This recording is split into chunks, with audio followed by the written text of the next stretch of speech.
તો જય માતાજી, આજથી આપણે પણ ટોણો વાળા વિડીયો બનાવશું અને આપણી યુટ્યુબ ચેનલમાં નાખશું રોહિત ગઢવી 10. તો આજે આપણે જૂના ઘરેથી નવા ઘરે જવાનું છે. તો હું ને મારી રામપ્યારી નીકળી ગયા છીએ. તો તમે પણ મારી રામપ્યારીને જોઈ લો કેવી છે.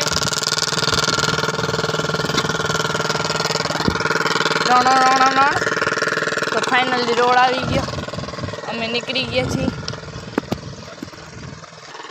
ફાઇનલી નીકળી ગયા. તો હાલો હું પૂગીને દેખાડું. તો ફાઇનલી મિત્રો આપણે પૂગવાય છે. ઓલા આપણા નવા મકાન છે, હું તમને દેખાડું. આપણી આ છે આપણા નવા મકાન. તો આવા જ લોગ જોવા માટે મારી ચેનલને સબસ્ક્રાઈબ કરો, લાઈક કરો અને શેર કરો.